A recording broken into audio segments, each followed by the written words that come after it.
ነገር ኳሊቲ ነህ አንተ። የሆነ ቦታ ስትሄድ ጫማ አይሸትም፣ ማንም ያከብራል። ጥርስ ሲታይ ሲዋካ የለየውም፣ ንጹህ ነህ። ኒካ ለማሰር ፈለግ ማንም ማሰር እንዳለብህ ነግሯል እስልምና።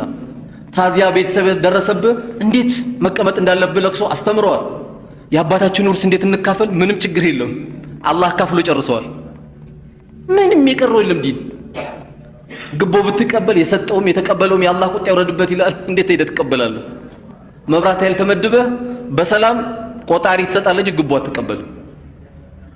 ዋና ፍሳሽ ተመደብክ ትሰጣለህ፣ ለአሮጊትም ሐቋ ከሆነ ትሰጣለህ።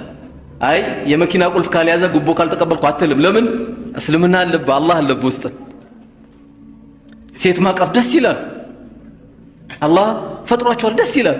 እንዴት ማቀፍ እንዳለብህ ደግሞ እስልምና አስተምሯል። ያለ ኒካ ስለማትጠጋ ማለት ነው። ከሷ ጋር መጫወት እስልምና ይወደዋል። በአንድ ጎጆ መቀመጥ ደስ ይለዋል። ተደብቅ አቅፈ መቀመጥ ግን አይፈልግም። አንተ በዚህ ዘመን ሃይስኩል ተማሪ ኮንክ ወይ ዩኒቨርሲቲ ተማሪ ኮንክ والله እኔ የሴት ጓደኛ የለኝም ካል ጓደኞች የሚስቁበት ወቅት ላይ ነው ያለነው። የሴት ጓደኛ والله የለኝም ስትል ኧረ በአላህ ምን ሆነ ነው ይለዋል። በሰላም ነው ግን ይለዋል። ሴቷም ስትጠይቅ ምንም ጓደኛ የለሽም? አዎ የለኝም والله ይሏታል። ታዚያ ሊነግሯት አይመስልም? ምክንያቱም አራድነት ሴት አቅፎ መሄድ ነው። ምን ችግር አለው? የምታቅፍበት ጊዜ እኮ አለ። እዚህ ጋር የኖሩት አባቶቻችን መስጊድ ያስገቡን አባቶቻችን እኮ ያህላል አቅፈው ነው እኛ መስጊድ ያስገቡን። ያለ በዛ ቂብላ ይጠፋብሃል። ከአላህ ጋር አገናኛለሁ ብለህ በዚህ በወጣትነት እድሜ ደግሞ ከሴት ጋር በሐራም መልኩ ከተገናኘ ውስጥ ሁለቱ አብሮ አይቀመጡም፣ አይስማሙ። በጣም ትቸገራለህ። ሁሌ ይጋጩባል። በቃ የሆነ ነገር ሰርተህ መስጊድ ገባ ስትል በቃ አንተና አላህ ዘንድ የምታውቀው ነገር ስላለ በጣም ትጨነቃለህ። ያሳለፍከው ነገር አለ አንተና አላህ ብቻ።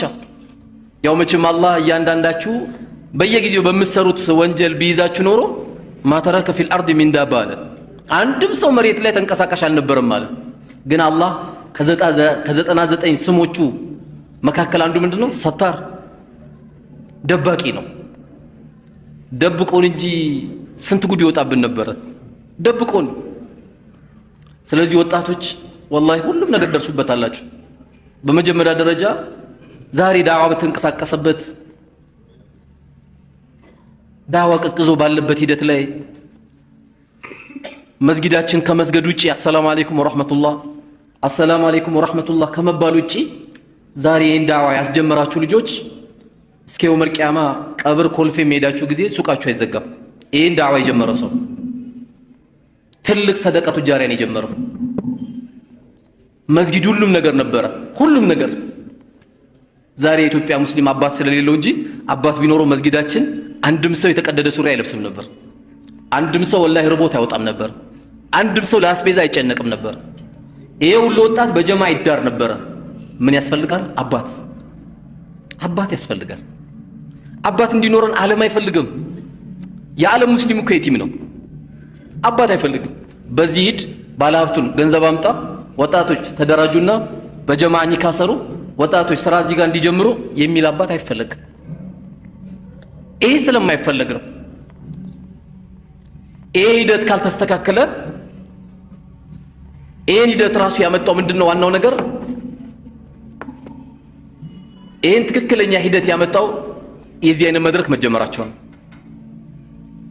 ድንገት ዛሬ ዳዋ አለ ብላችሁ የመጣችሁ ወንድሞችም ካላችሁ ሚዲያ ላይም የምትከታተሉ ወንድሞችና አባቶች ካላችሁ መስጊድ ወደዚህ መምጣት አለበት። ወጣቱ በሱስ ደቋል። እኔ ራሷ ማን ነው የምናስረክበው ራሱ የሚለው እኮ ያሳስባል። ማን ነው የመስጊድ የምንሰጥ? ማን ነው እዚህ ጋር ሐደሰና እያለ ቡኻሪ የሚያቀራልን ማን ነው?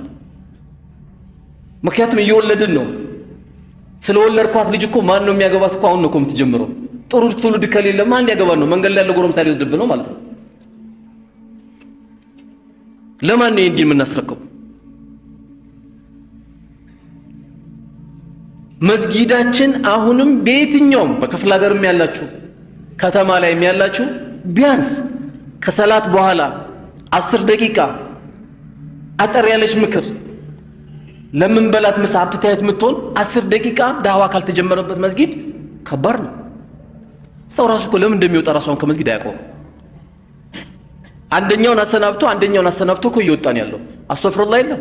اللهم انت السلام ومنك السلام تبارك يا ذا الجلال والاكرام لا اله الا الله وحده لا شريك له له الملك وله الحمد وهو على كل شيء قدير لا حول ولا قوه الا بالله لا اله الا الله ولا نعبد الا اياه له النعمه وله الفضل وله الثناء الحسنى لا اله الا الله مخلصين له الدين ولو كره الكافرون اللهم لا مانع لما اعطيت ولا معطي لما منعت ولا ينفعك ذا الجد منك الجد ይሄ ሁሉ ዚክር አለ። ከዚያስ ሱብሃንአላህ 33 ጊዜ አልহামዱሊላህ 33 ጊዜ አላሁ አክበር 33 ጊዜ መቶኛው ላ ኢላሃ ኢላላህ ወህደሁ ላ ሸሪከ ለሁ ለሁል ሙልክ ወለሁል ሐምዱ ወሁወ ዐላ ኩሊ ሸይኢን ቀዲር። ከቻል ሐያተል ኩርሲ ቁል አላሁ አሐድ ቁል አዑዙ ቢረቢል ፈለቅ ቁል አዑዙ ቢረቢን ናስ።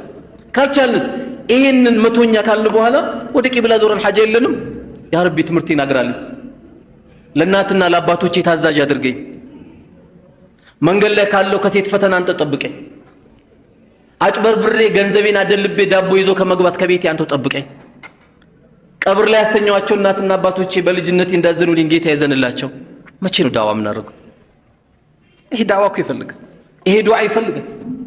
10 ደቂቃ አሁን መቅሪብ የወጣ ሰው ወላሂ ድለቢስ ነው። ድንገት ሄዶ አንድ ሲኒ ቡና እኮ አይጠጣም። ገና ሙቀጫ ሲወቀጥ አዛን ይላል ኢሻ። ገፋ ቢል ደግሞ የሆነች ሞባይል ለመጎርጎር ነው። ምንም አደቀቀ። ለኸይሩ በጣም እየተጠቀመ ነው፣ ለሸሩም ወጣቱን አድርቆቆታል። 30 ደቂቃ አንድ ጁዝ ቁርአን መቅራት አቅቶናል። 3 ሰዓት ነው እንግዲህ ቻት የምናደርገው አይደለም? 3 ሰዓት ኢነ ሰማዕ ወልበሰር ወልፉዓድ ኩሉ ኡላኢከ ካነ አንሁ መስዑላ ይላል አላህ። የምትሰሙበት ጆሮአችሁ፣ የምታዩበት አይናችሁ፣ ልባችሁ እነዚህ ሁሉ ተጠያቂዎች ናቸው እያለ ነው አላህ። ይሄ እኮ ትልቅ ስጦታችን፣ ይሄ ትልቅ ስጦታችን። 30 ደቂቃ 22 ፔጅ ነው እኮ 30 ደቂቃ 22 ገልጽ አንድ ጁዝ ቁርአን ወላሂ በወር ማክተም ተራ ነገር ነው። ተራ 30 ደቂቃ እንዳለ ስዊች ኦፍ አድርገው አጥፋው። የትኛው ንግዳችን የትኛው ፋብሪካ ከፍተን ነው? ግፋ ቢል ብዙ ብናወራ ቲማቲምና ሽንኩርት ነው እኮ ከዛም እንኳን አላለፍንም ገና። የትኛው ጭንቃችን የትኛው ኮንቲነር ጭነን ነው?